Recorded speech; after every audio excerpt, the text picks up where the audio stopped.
Vamos a leer entonces allí en Mateo capítulo 6, de el versículo 19 hasta el versículo, 34, ¿ya?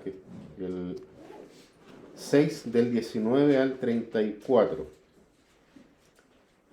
Dice así la palabra del Señor.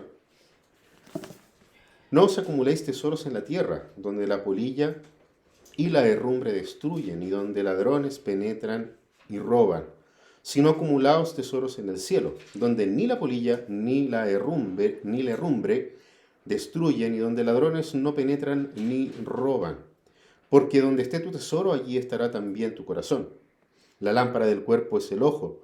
Por eso si tu ojo está sano, todo tu cuerpo estará lleno de luz. Pero si tu ojo está malo, todo tu cuerpo estará lleno de oscuridad. Así que, si la luz que hay en ti es oscuridad, ¿cuán grande será la oscuridad?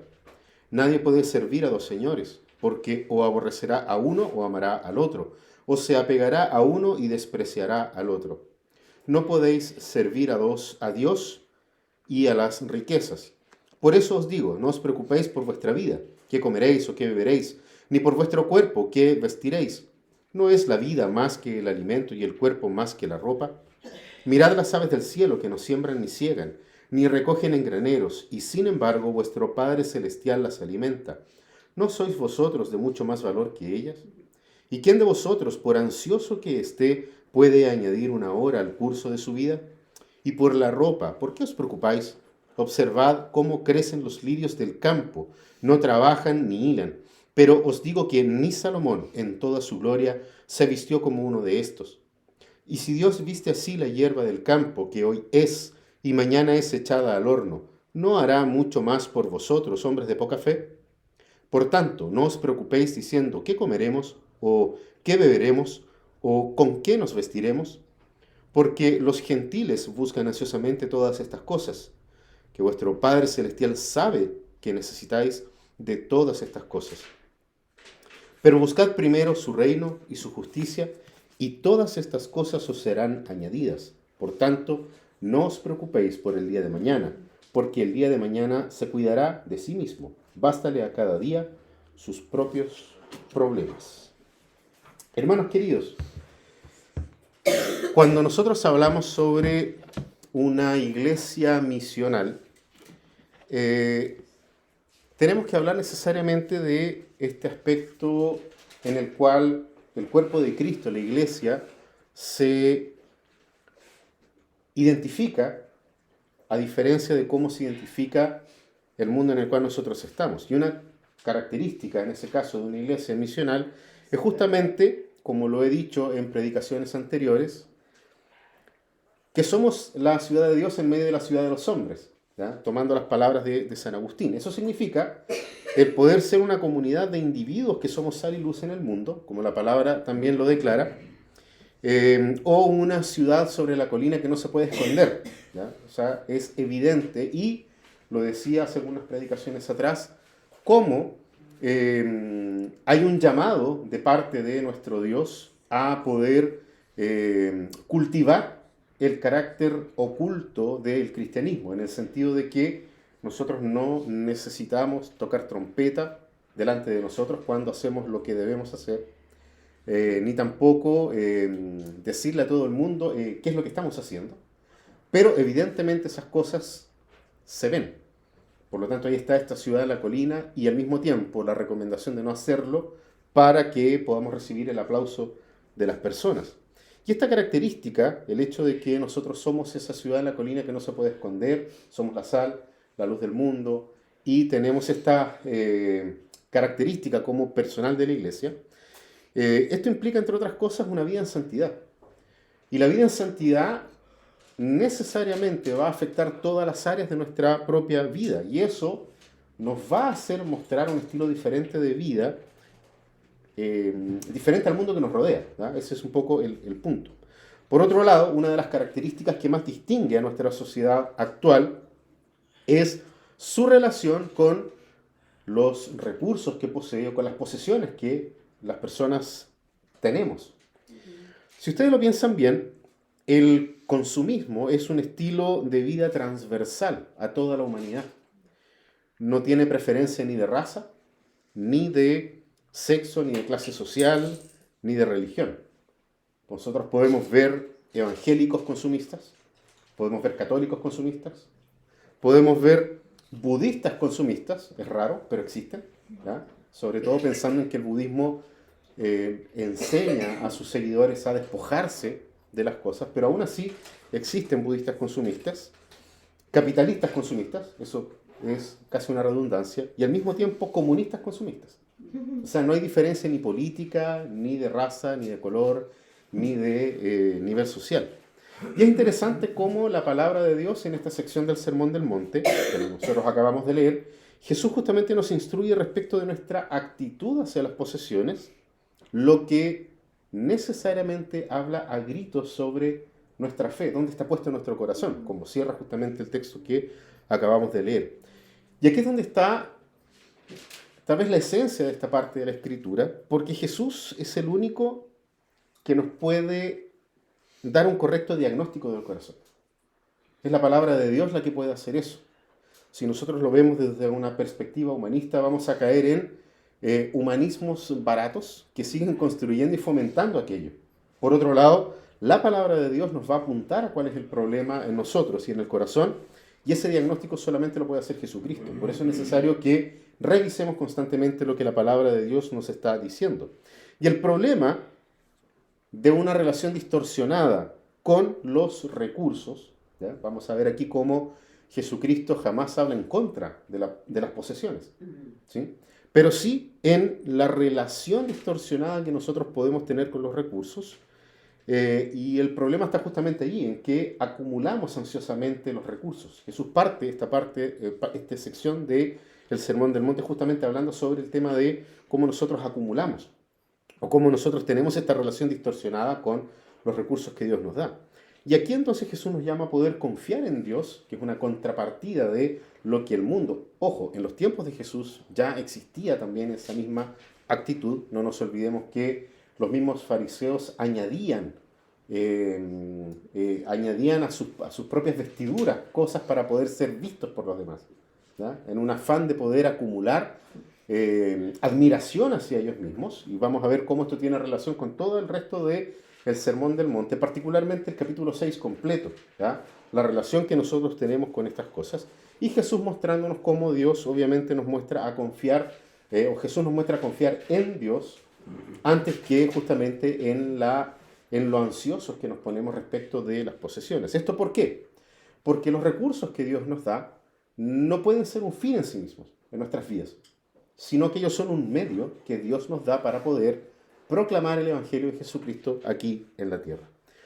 El capítulo 6 de Mateo es un llamado de atención, es una forma que Jesús tiene de llamar nuestra atención a la manera en que nosotros construimos nuestros propios reinos.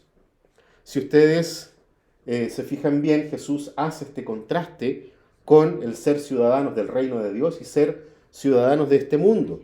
Y Jesús nos está invitando, nos está llamando a no erigir nuestras propias torres de Babel, ¿ya? Esto aquí, obviamente no lo dice el texto, pero si ustedes se fijan bien, en las tres primeras partes del capítulo 6, donde nos habla sobre la generosidad o el tema de dar limosnas, cómo el Señor nos habla respecto de nuestra religiosidad o la forma en que nosotros oramos y de nuestras disciplinas espirituales a través de ciertas renuncias, como en el caso del ayuno, cada una de esas partes Jesús apunta a cómo los seres humanos usamos cosas que son buenas, que son un regalo de Dios y que son una invitación de Dios, pero para nuestro propio orgullo, para nuestros propios reinos.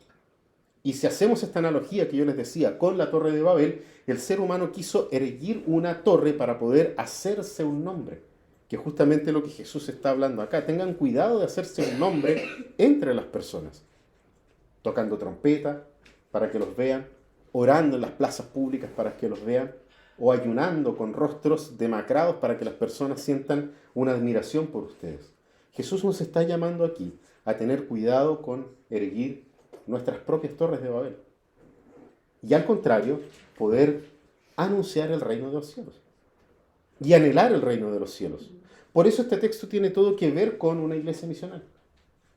porque se nos está enseñando justamente cómo nosotros, los recursos que podemos tener, producto de nuestro trabajo, son para la gloria de Dios, son para la expansión del reino y no para nuestro propio reino, nuestras propias expectativas de que la gente nos pueda adular o admirar. Fíjense ustedes, hermanos, que en los versículos 19 al 21, Jesús desnuda justamente esta actitud de construir nuestros propios reinos. En la primera parte del versículo 19 dice, no acumulen para sí tesoros en la tierra. Para sí tesoros en la tierra. Y nosotros sabemos por lo que desarrolla la propia Escritura, incluso Juan lo muestra al final en Apocalipsis, cuando se habla de tesoros, ¿ya? Nos está hablando de todas aquellas cosas que nosotros podemos hacer. No necesariamente estamos hablando de valor en moneda o en joyas o en cosas así. Nuestros tesoros son aquellas obras que nosotros podemos desarrollar y llevar a cabo en nuestra vida. Entonces Jesús, fíjense, nos está llamando justamente la atención a no acumular tesoros para nosotros. ¿Ya? Para nosotros, no acumulen para sí tesoros en la tierra. Y hay muy pocas cosas que nosotros disfrutamos más que almacenar tesoros. Y esto puede ser visto en distintas formas. Ya sea que atesoremos música, discos. ¿Ya? En los tiempos de los LP, uno acumulaba discos. Y generalmente entre la gente que acumula discos, o que no acumula, sino que tiene colecciones de discos, se comparan entre ellos cuántos volúmenes tienen. ¿Ya? No, yo tengo 300 volúmenes, yo tengo 350 volúmenes. Y aquel que tiene 350 es más visto por los demás. ¿Ya? Y esto es una trampita que nosotros tenemos en nuestro corazón. ¿Por qué? Porque muchas veces no nos damos cuenta de cómo esto se desarrolla. Lo mismo pasa con los libros. ¿Ya? Sobre todo con aquellos que estudiamos teología, tratamos de tener las bibliotecas más grandes. ¿Ya? Y ojalá la biblioteca salga entera en las fotos que nos sacamos. ¿Para qué? Para que la gente de alguna u otra forma nos admire y diga, yo creo que casi todos nos hacemos la pregunta, ¿leerá todos los libros? ¿Ya? A mí me llamaba la atención, no, Jano dice que no. También yo puedo decir que no todos los libros, ¿cierto? Hay también varios pendientes. Pero yo miraba, por ejemplo, la biblioteca del pastor Guilherme en Brasil, una cantidad de libros y nos faltó una de las personas que visitó la ABRI allá en Brasil, que le dijo, Pastor Guilherme, ¿usted ya leyó todos estos libros? Y Guilherme de forma instantánea dijo, no. ¿Ya? Pero él tomó una frase tomó una frase de una predicación de Sproul, de R.C. Sproul, donde justamente le hicieron la misma pregunta, ¿ya? Porque él tiene una biblioteca mucho más grande. Le preguntaron si él efectivamente había leído todos los libros. Y él dijo que efectivamente no tenía el tiempo para poder leer todos los libros, pero todavía le faltaba vida para leer aquellos libros pendientes. Entonces, mientras él tenga vida, tenía libros para leer. ¿Ya? Entonces, por esa misma razón, recibía de regalo muchos libros, o él mismo también adquiría libros. ¿Ya? Pero el punto aquí no es si tenemos o no tenemos libros, el punto es nuestra actitud respecto de aquello, porque también pueden ser piedras. ¿Ya? ¿Cómo acumulamos piedras? Nicanor tiene su colección de piedras. Yo tengo una colección de sellos postales, ¿no? O estampillas. Ya nadie colecciona estampillas, ¿no? Así que es como media anacrónica mi ejemplo. Pero hay gente, por ejemplo, que colecciona figuras de acción, ¿ya? Figuritas de acción. Hay gente que acumula bienes, hay gente que acumula joyas, obras de arte, hay gente que acumula trofeos deportivos, hay gente que acumula metales preciosos, hay gente que acumula títulos académicos, hay gente que acumula bonos, acciones o dinero en efectivo. Pero de alguna u otra forma todos tenemos esa tendencia a acumular cosas y lo hacemos, entre otros motivos, para poder de una u otra forma garantizar nuestra seguridad, ya sea a nivel económico, pero también a nivel de cómo nosotros nos vemos delante de los demás. Una de las cosas que la gente más lamentaba cuando comentábamos el hecho de que para poder viajar a Brasil, hace un par de años atrás, yo me deshice de la biblioteca, les dolía que yo me había deshecho de la biblioteca. Eso fue muy curioso, ¿ya?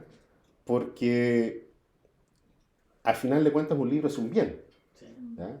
Y llegado el minuto, si es necesario vender los discos, vender las figuras de acción, vender los libros para poder solventar otro tipo de gasto, es un bien que está allí, ¿ya? El tema es justamente cuánto nos puede llegar a doler a nosotros el desprendernos de estas cosas que acumulamos por algún tipo de garantizar nuestra seguridad. Y es muy interesante porque, vuelvo a repetir, Jesús no está en contra de las posesiones. Es una mala lectura de la Escritura.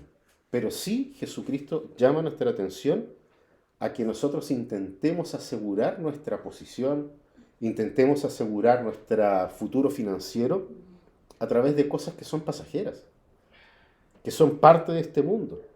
Porque al final de cuentas, cuando confiamos en las cosas que nosotros guardamos o acumulamos con más afecto del que deberíamos tenerles, intentamos entonces garantizar nuestra seguridad, nuestra reputación, cuando nuestra obediencia a Dios nos debiese llevar a reconocer nuestra seguridad en Él y a poder reconocer la superioridad de Dios en nuestras vidas y que la alabanza no sea para nosotros ni nuestras bibliotecas ni nuestras colecciones, sino que sean para Él, para Dios mismo. Entonces, es muy interesante porque lo irónico de nuestras vidas aquí en la tierra es que mientras más valiosa es nuestra colección, mientras más valioso es aquello que nosotros guardamos, más vulnerables nos hacemos a la pérdida de esos bienes. Más ansiosos nos sentimos de que algo le pase a nuestras posesiones. Por eso nos ponemos ansiosos respecto de las circunstancias que puedan estar ocurriendo en este mundo. Piensen ustedes, por ejemplo, en las personas que coleccionan obras de arte y comienza una seguidilla de robos de obras de arte. Aquel que tiene obras de arte se siente ansioso. ¿Por qué? Porque sus obras de arte están dentro de una lista o podrían, cierto, ser robadas por alguna razón, independiente del tipo de obra de arte que se tenga. Lo mismo pasa con las joyas, lo mismo pasa con el dinero, lo mismo pasa con cualquier otro tipo de cosa que nosotros guardamos para nuestra seguridad y para nuestro propio bien autoconstruido y no reconociendo que todas las cosas provienen de Dios. A su vez, cuanto más valiosa es nuestra colección o nuestras posesiones, nosotros más vamos a querer o acumular o resguardar. Y allí es donde Jesús está queriendo llamar nuestra atención. ¿Por qué? Porque las posesiones materiales, en ese sentido, para nosotros son como las drogas. Basta que nos den un poquitito y después se hacen en una necesidad que nunca va a ser suficiente. ¿Cuánto es suficiente para que sea suficiente dinero? ¿Cuánto es suficiente para que sea suficiente libros, discos, figuras de acción, títulos universitarios o académicos? ¿Cuánto es suficiente para que sea suficiente en un corazón que no está descansando en lo que debería descansar, sino que en sus propias posesiones? Ahora, Jesús en toda esta parte, que la vamos a ir viendo con más detalle, lo que está haciendo es confrontar la falsa seguridad y el falso reconocimiento de los demás con asuntos sumamente prácticos. No es posible cuidar lo que nosotros atesoramos porque nada es seguro en un mundo caído. Y ahí es bien interesante porque Jesús usa el ejemplo de la polilla, de la corrosión y de los ladrones. Y fíjense bien en los tres ejemplos que Jesús coloca. ¿Por qué? Porque cuando Jesús usa como ejemplo a la polilla, a la corrosión y a los ladrones, nos está hablando que nosotros estamos considerando seguro algo que puede ser comido, algo que puede ser corroído y algo que puede ser robado. Y en ese sentido, si nosotros pensamos en esta analogía que yo hacía al principio, los libros se humedecen, se pudren, ¿ya? De hecho, en la biblioteca, mismo en la Abrí, a mí me tocó secar varios libros que estaban con humedad y algunos otros que habían sido atacados por termitas, ¿ya? Eso, confieso, me dolió mucho, ¿ya? ¿Por qué? Porque era una revista académica holandesa de la cual hay pocas copias en todo el mundo. Entonces, la Abrí tiene una colección de esa revista académica holandesa y estaba toda corroída por termitas, ¿ya? Entonces tratamos de salvar lo más posible, le pusimos ahí veneno para las termitas y en fin. El punto es ese, el punto es que las cosas pueden pasar. O sea, como les decía, los libros se nos humedecen, se nos echan a perder, se pegan las hojas, los metales se oxidan. Alguien podría decir, el oro no, pero está expuesto a robo, ¿ya? Entonces fíjense cómo incluso algunos metales se desvalúan.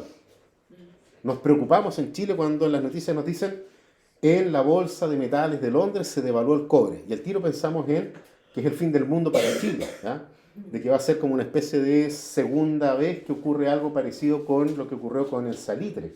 ¿Ya? Se devaluó el cobre y todos comenzamos a dar vueltas en círculo, o por lo menos la economía lo ve de esta forma.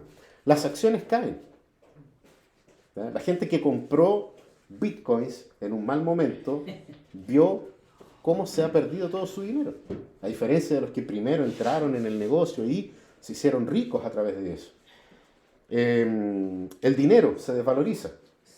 El mayor ejemplo son nuestras economías, en que dependiendo de los flujos políticos hacia la derecha, hacia la izquierda, hacia arriba, hacia abajo, los dineros se van devaluando. ¿Ya? Y finalmente nosotros vemos cómo las personas necesitan a veces, literal, sacos de dinero para adquirir los bienes básicos. El punto de Jesús es justamente observar con los ejemplos de la polilla, de la corrosión y de los robos, cómo nosotros podemos poner nuestra esperanza y confianza en cosas que son pasajeras. Y aquí yo quiero dar un ejemplo muy breve que nos contó una vez un profesor en el seminario. Él era hijo único de un empresario en Brasil. Y este empresario tenía una empresa que manufacturaba algún tipo de producto que el profesor no nos explicó, pero sí nos dijo que él, como heredero de esta riqueza, estaba preparándose en la universidad para poder administrar mejor el negocio familiar que había venido desde el abuelo. El punto con lo que él nos explicó es lo siguiente, y lo considero muy interesante, porque él cuando conoce a Cristo, cuando Dios le llama y él entonces entrega su vida, comienza a ser discipulado, comienza él a tener una incomodidad respecto de lo que estaba haciendo, en su iglesia local, ¿cierto? Él comenzó a tener un reconocimiento de los hermanos de su comunidad, justamente por su capacidad que él tenía ya después de casi 10 años en la iglesia, de poder explicar las escrituras, ¿ya? Entonces él entendió eso como un llamado de Dios a poder dedicarse al ministerio de la palabra, y así lo hizo. Él entra en el seminario teológico con el apoyo de su esposa, sus hijos eran muy pequeños en ese minuto. El problema para él fue qué hago con la empresa, ¿ya? Porque no podía hacer las dos cosas, era imposible estar estudiando, porque de verdad que le consumía mucho tiempo. Entonces él piensa y dice, bueno, nos vamos a dedicar a la vida ministerial, vamos a vender la empresa, y vamos a guardar los recursos de la empresa en el banco para poder ni siquiera hacer carga para la iglesia, ¿ya? Y poder vivir de esos recursos que estaban generando más recursos, ¿ya? Porque los colocó en un depósito a plazo y ahí entonces él manejaba su dinero. El punto es que, claro, él tenía una seguridad, ¿ya? Y los compañeros de seminario sabían que él era el seminarista rico, ¿sí? El punto con él, y por qué nos explicó esto, justamente haciendo una analogía de este mismo texto. Él dice que él estaba en el seminario teológico en una sección donde hay matrimonios con familias, ¿ya? En las cabañas que tiene el seminario allá en Brasil. Y él acostumbraba a tomar desayuno con sus hijos, ir a dejarlos al colegio, después volver e ir a tomar un café con los compañeros del seminario en el casino. Entonces, cuando él llega al casino del seminario, estaba la tele prendida, un volumen bastante alto, y la gente lo vio y todos lo miraron. Y lo miraron con cara como entre susto y pena. Y él no sabía qué es lo que estaba sucediendo. Para resumir la historia, estaba el presidente de ese momento, que si no me equivoco era Cardoso, en Brasil, anunciando que el Estado se había apoderado de los ahorros de los brasileños para poder pagar la deuda externa del país. O sea, su seguridad se había esfumado. Y por eso ellos lo miraron todos y le dijeron, ¿y ahora qué vas a hacer? Y él nos comentó que se puso a llorar, pero no lloraba porque había perdido sus recursos, sino que lloraba porque lo que había ocurrido a él le había hecho entender que él había puesto su seguridad en esos dineros y no en el Señor. Él nos dijo, hermanos queridos, nunca recuperé ese dinero. El Estado jamás nos ha devuelto ese dinero. Y él dijo ahí, y jamás lo van a hacer. Pero a mí me significó la mejor enseñanza de mi vida. La polilla se come la ropa, los metales se pueden oxidar, y si no hay ladrones que se pueden robar aquello donde tú estás poniendo tu corazón. Entonces fíjense, hermanos queridos, cuando nosotros miramos nuestra propia realidad, nos vamos dando cuenta incluso nuestras cosas más tangibles, ¿ya? Porque hablar de millones en una cuenta probablemente para nosotros es algo totalmente fuera de nuestra realidad. Pero si nosotros pensamos en nuestras casas, el vehículo que tenemos, también vamos teniendo cierta relación con esas cosas que podría ser equivocada. ¿Por qué? Fíjense cómo los ladrones desarrollan formas cada vez más complejas de robar y a su vez las empresas de seguridad emplean formas más complejas de tratar de que no te roben, ¿ya? Ahí nosotros tenemos estos famosos comerciales de Verisur, ¿cierto? Malísimos por lo demás, donde nos muestran que se pone como una cortina de humo, ¿cierto? Para poder impedir la visibilidad y otro tipo de cosas. Cada vez es más compleja la forma en que buscamos proteger, pero al mismo tiempo los ladrones desarrollan formas más complejas de robar. Nuestra sociedad en general gasta millones de dólares en seguridad, en cámaras de seguridad, en guardias armados y en tantas otras formas de protección, pero los ladrones continúan irrumpiendo y robando. No se termina este tema. Entonces el ejemplo de Jesús no es un ejemplo solamente temporal, sino que es un ejemplo que Él está queriendo mostrarnos a todos que incluso hoy, pleno siglo XXI, tiene el mismo significado. Y eso hace de la palabra de Dios algo a lo cual nosotros tenemos que atender. ¿Por qué? Porque ni siquiera lo que nosotros podemos tener virtualmente está a salvo. Ahí están los piratas informáticos, robando información de las empresas, robando cuentas de Facebook, de Instagram, para poder pedir dinero a nombre nuestro. Nos roban los WhatsApp, nos clonan el WhatsApp, en fin, formas y formas de poder hacerlo. Entonces Jesús está totalmente en lo correcto. ¿Y por qué está en lo correcto? Porque nadie puede darnos seguridad en este mundo. Nada puede darnos seguridad en este mundo. Y en contraste, Jesús nos invita a hacer tesoros en el cielo. Y ahí es donde empieza a sonar como rara esta cosa. ¿Por qué? Porque ciertamente en los cielos, en el reino de Dios, tenemos la seguridad de que el guardián de nuestro tesoro en el cielo no es una cerradura, no es un candado que se puede forzar, tampoco es un guardia de seguridad. ¿Por qué? Porque es Dios mismo el que cuida de nuestro tesoro en el cielo. O sea, ninguna amenaza, ese es el contraste que Jesús está haciendo acá. No hay ninguna amenaza que pueda quebrantar la seguridad que Dios le brinda a aquellos que almacenan tesoros en el cielo. Ahora la pregunta aquí es cómo nosotros podemos acumular tesoros en el cielo. Porque esta verdad de la Escritura ha sido tomada de manera malintencionada por algunos predicadores, donde nos han dicho que si nosotros abrimos nuestras billeteras al momento de las ofrendas, estamos sembrando en el cielo, ¿ya? Casi como que si un billete de 10 lucas aquí fueran 10 lucas en el banco celestial. Y eso no es así. No es a ello lo que Jesús está hablando, porque Jesús no es una cuenta de ahorro en el cielo de dinero humano. Algo como eso no existe. El punto de Jesús es que nosotros hacemos tesoros en el cielo cuando apuntamos hacia el cielo, cuando apuntamos a los demás, hacia el reino de Dios y lo que eso significa. ¿De qué forma? Haciendo las buenas obras que Dios ha preparado de antemano para que nosotros caminemos en ellas. Eso está allí en el capítulo 6, en el versículo 4, cuando nos dice justamente de cuando demos limosna, no lo hagamos con el afán de que nos vean, o sea, armando o fortaleciendo nuestros propios reinos, sino que lo hagamos en secreto. ¿Por qué? Por el carácter escondido de la obra cristiana, como les decía yo. Siempre lo que hacemos está delante de Dios. Y eso jamás lo podemos esconder. De otra forma también, que nosotros podemos hacer nuestros tesoros en el cielo es teniendo vidas de intimidad con el Padre. Ahí en el capítulo 6, versículo 6, nosotros vemos cómo se nos habla de la oración, ¿ya? Cuando nosotros oremos, oren de tal forma. Y también forjando nuestra espiritualidad con disciplina delante de Dios. El ayuno, como tal, se menciona allí en el versículo 18 en adelante, justamente como una forma de disciplinarnos para poder hacer todas las otras cosas que están también hacia atrás. La intimidad con el Padre y al mismo tiempo hacer aquellas cosas que Dios nos ha dado para hacer, que tiene que ver con este tema de extender nuestra mano hacia aquellos que necesitan. Pero el texto que nosotros leímos no se trata de eso.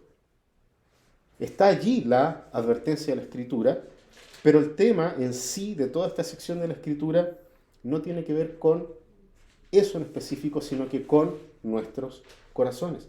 Jesús está aquí escribiendo de una u otra forma, y a propósito, ¿cierto?, de el plebiscito que vamos a tener, Jesucristo acá está escribiendo de alguna u otra forma la constitución del reino de los cielos. Cómo el reino de los cielos funciona. ¿Cuáles son los límites del reino de los cielos? ¿Y por qué Jesús hace esto? Fíjense lo que dice el versículo 21. Porque donde esté tu tesoro, allí también estará tu corazón. O sea, amamos aquello en lo que invertimos nuestros recursos. Y aquí, hermanos queridos, una manera de aprender a amar a Dios es poder invertir nuestro tesoro en el reino de Dios. Ahora, tesoro, la palabra tesoro, es mucho más que dinero y posesiones materiales. Porque siendo así, aquel que es pobre diría, estoy exento de eso porque no tengo ni uno. ¿Ya?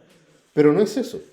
Porque nuestro tesoro incluye nuestro tiempo, incluye nuestro talento y cualquier cosa que es cercana y querida en nuestro corazón. Por eso, les decía yo al principio que esto es transversal. Por eso Jesús advierte, fíjense bien en el versículo 22 y 23, por eso Jesús advierte sobre el ojo. Porque nosotros solemos ver este tema del ojo solamente como que el ojo es la ventana del cuerpo. O sea, nosotros podemos ver hacia adentro. ¿Ya? Pero ojo aquí, hermanos, porque el ojo, según el texto, es por donde entra la luz. Y aquí Jesús hace un análisis muy interesante, porque en la medida en que entra luz por nuestros ojos, nosotros podemos ver. Mientras menos luz entra por nuestro ojo, menos vemos. Y Jesús aquí está hablando justamente sobre eso. ¿Qué es lo que entra por tus ojos? ¿Cuál es la luz que brilla para ti? ¿Y cuál es la luz que está iluminando tu camino? En otras palabras, ¿cuál es el reino que nosotros queremos ver establecido? ¿Cuál es el reino? ¿Mi propio reino? ¿Es mi propia torre de Babel? ¿O es el reino de los cielos? Y de ahí Jesús nos advierte sobre la imposibilidad de tener dos reinos, que parecen cosas que están separadas en el texto, pero es todo parte de lo mismo. ¿Por qué? Porque Jesús dice, nadie puede servir a dos señores. Fíjense que esto no es una advertencia, es un hecho. Jesús aquí está hablando como un hecho. No dice que no debamos servir a dos señores, sino que dice que es imposible. Es imposible, no es posible servir a dos señores. Y la palabra señor allí es la misma palabra que se usa para Jesucristo, Kyrios. No podemos servir a dos amos. El intento de servir a dos amos nos va a frustrar. Y nos va a frustrar porque nos hace perder el tiempo en otra cosa que no es aquello que amamos. Por eso Jesús está hablándonos del corazón, no nos está hablando necesariamente de las posesiones. Las posesiones Jesús las está colocando como un medio. Pero cuando para nosotros son un fin, entonces son un problema. No es posible equilibrar dos amores durante un largo periodo de tiempo. Si no, pregúntenle a una persona que ha sido infiel. No puede sostener en el tiempo una relación entre dos amores. Es imposible. ¿Por qué? Porque uno siempre va a reclamar atención que se le está dando a otro de los amores que nosotros tenemos. Y ahí entonces fíjense cómo Jesús nos dice, ustedes cuando tienen dos amores, o van a amar a uno y van a aborrecer al otro. No se puede. Y ojo aquí, porque tampoco es posible no servir a ningún señor. Como alguien diría por ahí, la religión no paga, no es necesaria. Las personas que tienen religión o que tienen dioses son personas que son inmaduras intelectualmente. No como yo, que soy maduro intelectualmente y no necesito de fábulas. ¿Ya? Tampoco es posible no servir a ningún señor. Nos guste o no, nosotros siempre vamos a seguir algún principio rector. Lo hemos hablado en otras oportunidades acá. Nuestro corazón se va a inclinar como una brújula hacia el norte, hacia aquello que nosotros amamos. Y todo lo que nosotros hacemos lo vamos a hacer en pos de aquello que nosotros amamos. Incluso si aquello es la creencia de que no existe ningún tipo de verdad objetiva, ni tampoco una moral absoluta. Al final de cuentas, eso es lo que nosotros vamos a amar. Pero siempre nuestro corazón está inclinado hacia eso. Siempre amamos algo que trasciende a nosotros mismos. ¿Ya? Buscamos esa trascendencia. Entonces, realmente importa mucho a qué Señor nosotros vamos a servir. Nuestra elección, de alguna u otra forma, va a dictar la dirección y el rumbo que nuestra vida va a tomar. Por eso Jesús dice aquí, no pueden servir a dos señores. Es imposible. Y un detalle acá. No pueden servir a Dios y a las riquezas. Es una de las formas en que es traducido también acá esta misma sección de la Escritura. Y la palabra griega ahí es la palabra mamón, ¿ya? Que si lo ponemos con mayúscula aparece como el nombre de un dios pagano, ¿ya? Ahora, sin embargo, esta palabra significa posesiones, propiedades, dinero. Puede significar todas esas cosas.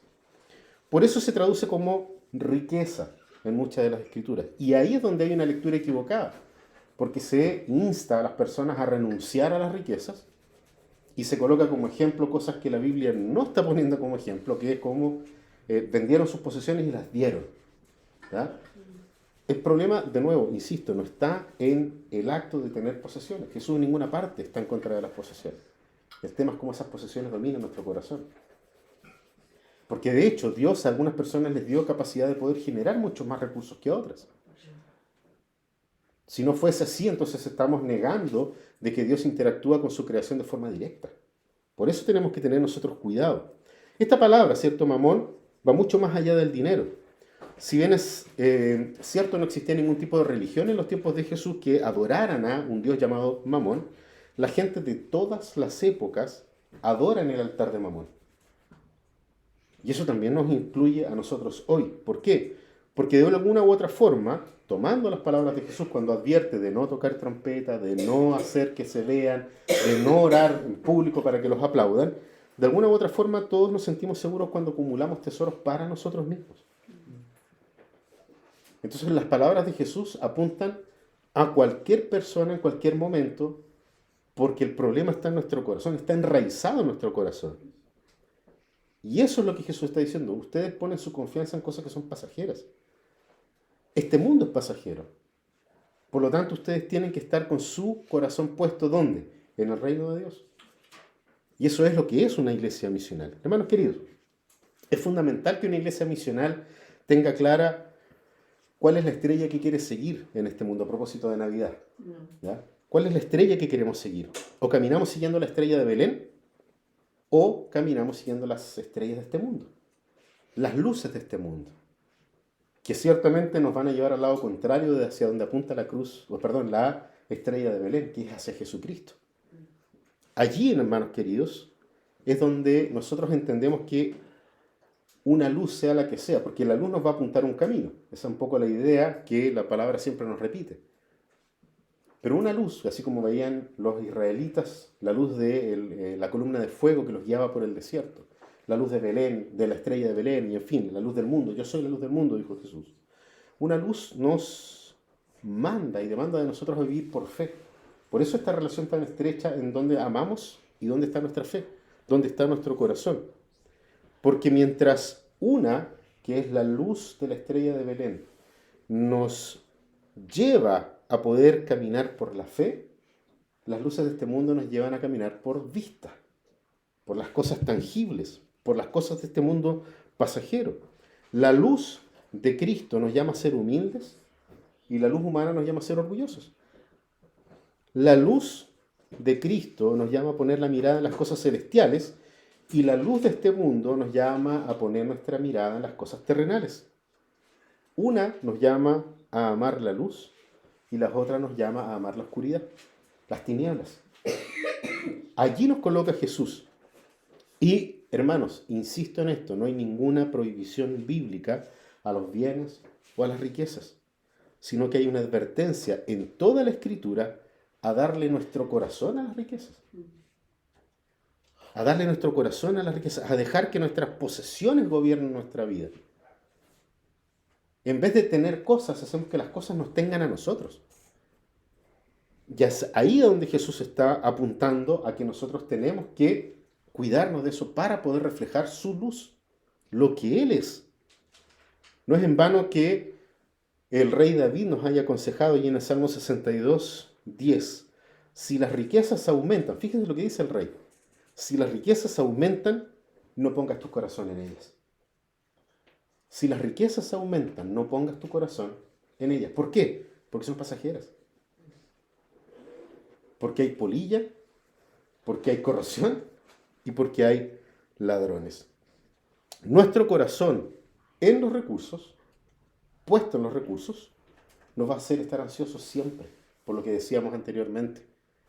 Vamos a sentir miedo de perder aquella seguridad que tenemos gracias a aquellas posesiones, tanto por tener más como por perder las cosas que tenemos.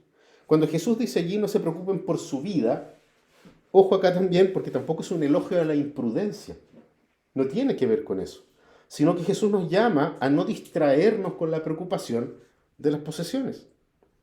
Y en ese sentido, un discípulo fiel puede hacer planes para el futuro. Es más, es llamado a planificar, pero tiene que evitar ponerse ansioso por el futuro. Es muy diferente una cosa de otra. Y es allí donde Jesús nos está hablando. ¿Por qué? Porque la ansiedad respecto de las posesiones, o la ansiedad respecto a Mamón, es un cáncer para nuestra alma. Nos quita el gozo. El preocuparnos por el mañana nos quita el gozo hoy. Y el Señor nos llama a vivir el momento presente. Cada día tiene su propio afán, dice al final del texto que nosotros leímos. Y en ese sentido, este cáncer, como cualquier tipo de cáncer, ataca a los ricos, a la clase media y al pobre.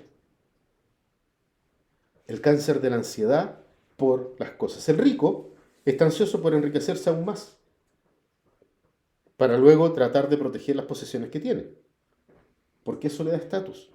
Mientras más tiene, más puede perder, más se preocupa. Más ansioso está. La persona de clase media, ansiosa por la seguridad laboral, ojalá no vaya a perder la pega, seguros médicos, las cuotas de lo que sea. O sea, algo que caracteriza a nuestra clase media es que todo lo pagamos en cuotas. Entonces, poder tener los recursos para pagar las cuotas, matrículas del colegio, los techos con gotera, los neumáticos desgastados y una serie de otras preocupaciones que nos quitan el foco de disfrutar el momento presente que Dios nos regala.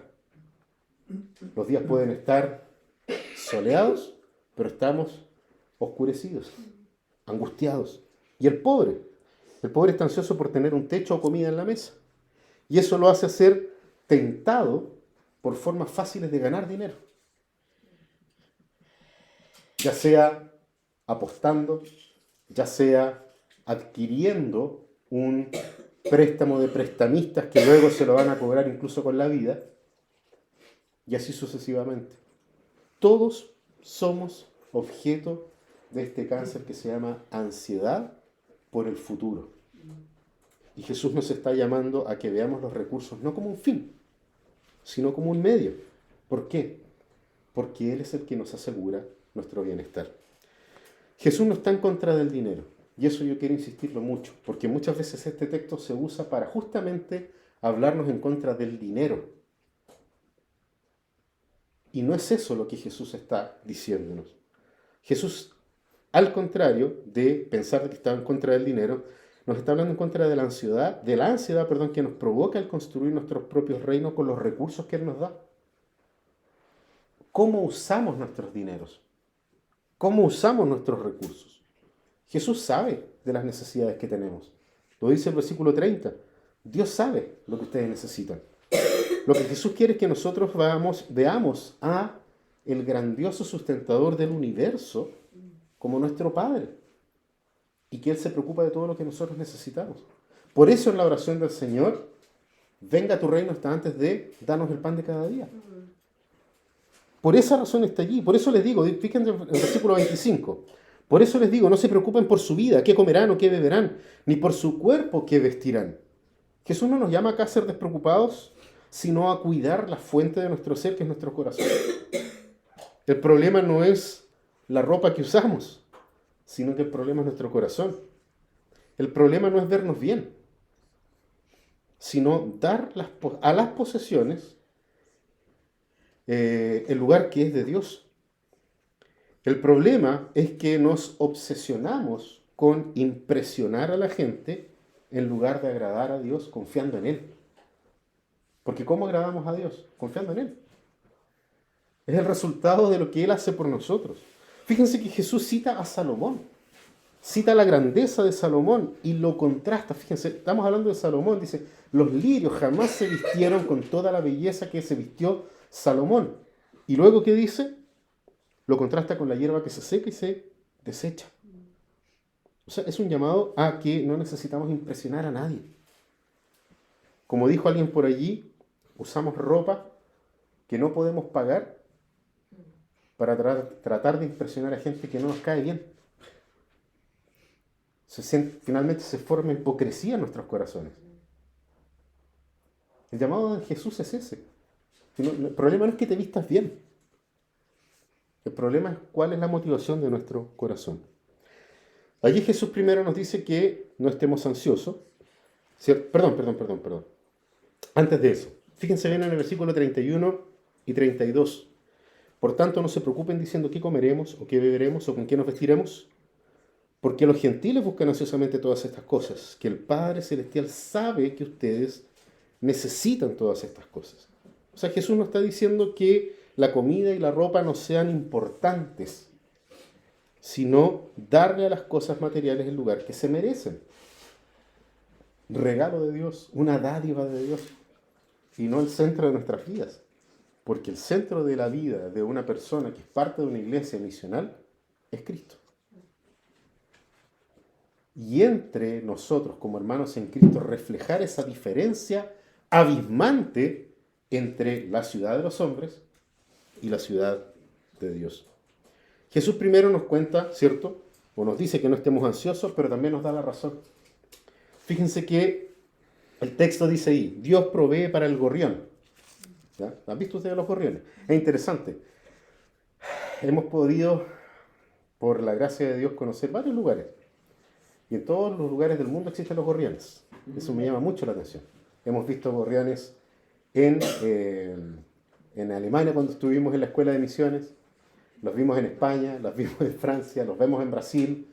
Los vi en Estados Unidos. Los gorriones están en todas partes. Y al parecer estaban también en los tiempos de Jesús. Porque nos está diciendo, miren los gorriones, miren los pájaros. Ahí están. Es un pájaro simple, sencillo. ¿Ya?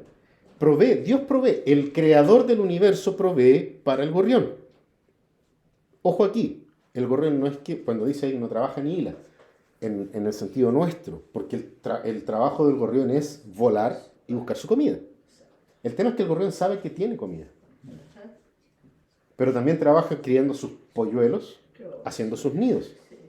A las palomas las podríamos dejar de lado, los nidos de las palomas son precarios, ¿ya? Pero aún así, trabaja. ¿Ya? Se acerca a las personas porque saben de que algo les puede caer. Y allí están entonces los aves que saben que Dios les provee. Entonces lo que dice aquí, que obviamente Jesús es, Dios que les dio la vida a ustedes, ¿no les va a proveer también para sus propias necesidades?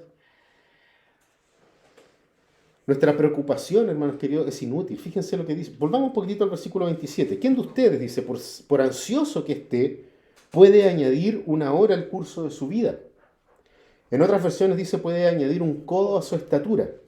¿Ya? Un codo ciertamente es una medida de distancia, ¿cierto? Digamos, es una medida espacial. Mucho más que de tiempo, pero en este contexto se refiere a la vida. Se refiere a la vida. ¿Qué persona, por ansiosa que esté, puede añadir a su propia vida? La ironía de Jesús acá es que la ansiedad no alarga la vida, sino que la corta. Cuando vivimos ansiosos, estamos mucho más expuestos a que nuestras mentes desfallezcan y a que nuestros corazones fallen. ¿Quién estando ansioso puede prolongar la vida? Al contrario, la ansiedad nos puede matar de un infarto. La ansiedad nos puede hacer tener un accidente cerebrovascular. Y Jesús está diciendo, ¿por qué se preocupan? Por las cosas que se preocupan los gentiles, sino que confíen en Dios. Por eso Jesús nos dice que no estemos angustiados. Y hermanos queridos, Jesús sabe de angustia. Porque aquel que nos dijo que no estén angustiados dice, al final de sus días, estoy angustiado hasta la muerte. Pero en todo Él nos entiende y nos comprende. Porque tenemos a un abogado delante de Dios que sabe y conoce cuáles son nuestras angustias, penas y tristezas. Por eso podemos confiar en Él. Los que adoran a otros dioses son los que se cuestionan qué es lo que vamos a comer. Pero aquellos que ponen su confianza en el Señor saben que el Padre Celestial conoce y sabe lo que nosotros necesitamos. Versículo 32. Y mucho más aún, no tenemos que persuadir al Padre sobre esto. No necesitamos persuadir a Dios. ¿Por qué? Porque Él prometió proveer para las necesidades de aquellos que le aman y le buscan. La promesa no es riqueza, sino que es lo esencial. Y aún si hay riqueza, como decía David, que no sea el centro de tu vida, sino que sea una forma a través de la cual tú también puedes bendecir a otras personas. Dios nos prometió 2 cosas, dice acá, comida y ropa. Y esto es una analogía de todo lo que es esencial para nuestra vida. O como lo diría el apóstol Pablo más adelante en el libro de Hechos, mientras tengamos comida y techo, algo tenemos que hacer en este mundo.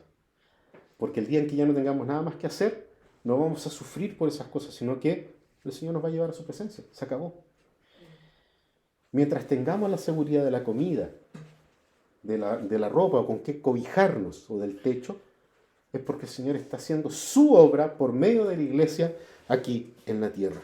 Entonces, mientras seamos una iglesia misional, una que anuncia el establecimiento del reino de los cielos en la obra consumada de Cristo, los recursos que tenemos, los recursos que nosotros ganemos, deben dejar de ser un fin en sí mismo y pasar a ser un medio por el cual nosotros también bendecimos a los demás.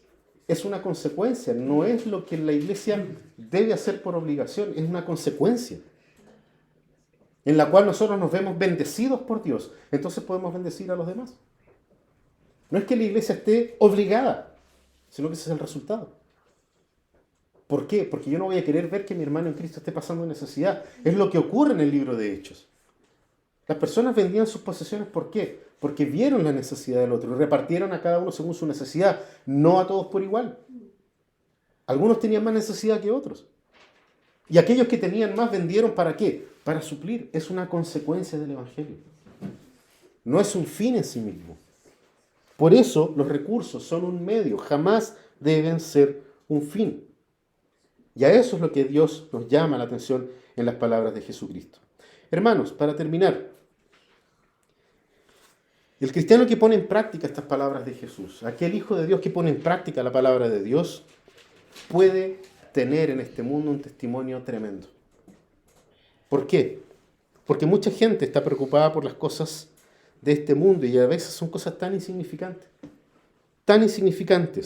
solo para poder mantener un estatus o que los demás puedan hablar de ellos, que hoy día puede ser y mañana no. Hoy día puedes estar ganando millones, mañana puedes ganar nada y deber millones. Las riquezas son pasajeras.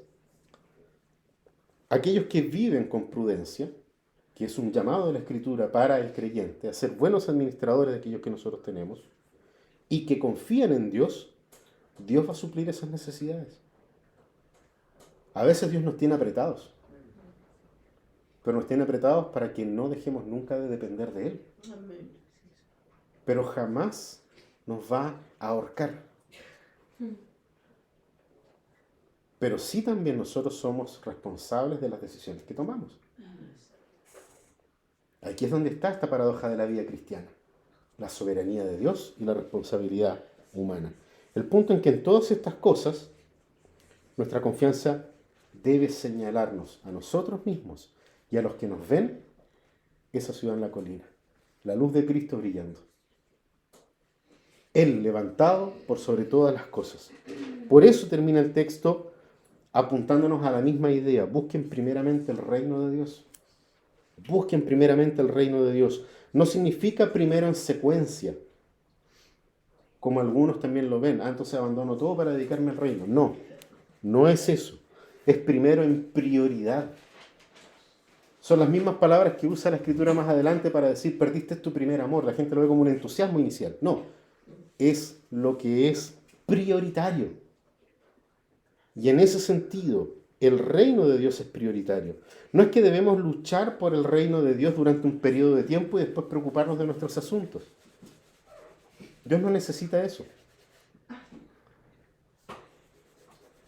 Debemos nosotros mantenernos en el reino de Dios, en cualquier cosa que Dios nos haya dado entre manos para hacer. Hermanos, podemos planificar, podemos prepararnos, pero jamás estar ansiosos, porque Dios está por nosotros, como dice en Romanos 8. Nosotros podemos hacer planes, pero no estemos ansiosos si esas cosas no se están dando según lo que nosotros pensamos, porque lo que Dios está haciendo es lo realmente importante. Y aquí un último detalle, esto no significa de que Dios va a respaldar todos nuestros planes, que también es un error. Tampoco que Dios va a abrir todas las puertas que nosotros le pidamos a Él que Él abra. Pero sí nuestra confianza puesta en Él es una garantía de que Él va a abrir las puertas correctas en el momento necesario. Y nosotros necesitamos tener sabiduría para reconocer lo que Dios está haciendo. Los recursos, hermanos, son un medio, jamás pueden ser un fin en sí mismo. Tenemos la promesa de que en la vida y en la muerte pertenecemos a Dios. Y en la vida y en la muerte Dios va a proveer para nosotros. No estamos solos. Por eso, hermanos queridos, la iglesia misional o una iglesia misional siempre apunta hacia el reino de los cielos y no hacia nuestros propios reinos o a los reinos de este mundo. Que el Señor nos ayude a poder poner nuestra vista y corazón en Cristo y todas las demás cosas vendrán por añadidura. Amén. Incluso el poder ser una iglesia generosa, que dé, que entregue, que abra las puertas, que reciba a la gente. Eso es consecuencia, pero no es un fin en sí mismo, porque la única finalidad de todo es Cristo nuestro Señor. Oremos, hermanos. Padre Celestial, te damos gracias por los recursos que nos das. Te damos gracias, Señor, porque podemos y sabemos que cuando tenemos necesidad, tú también provees para nosotros, y cuando provees, lo haces para que nosotros también podamos bendecir a los demás. Padre amado, gracias porque no es un fin en sí mismo, sino una consecuencia el poder nosotros hacer estas cosas. Haz que nuestros recursos, que nuestros bienes, Señor amado, estén siempre disponibles para tu obra. Y enséñanos, Señor, día a día a poder estar contentos con lo que tenemos, a poder amar el momento presente que tú nos has brindado, ya sea en abundancia o en escasez. Y en todas, Señor, las cosas nosotros poder decir que tú eres el Señor de nuestra vida, para que este mundo, Señor amado, comprenda, conozca de que realmente es posible vivir una vida según el reino de los cielos y su justicia. Porque allí está, Señor amado, todo lo que necesitamos. Oramos, Señor, para que tu Espíritu nos ayude, nos fortalezca en este tiempo y nos permita, por sobre todas las cosas, poder caminar el camino que necesitamos andar. Oramos, Señor amado, en el nombre de Cristo Jesús. Amén.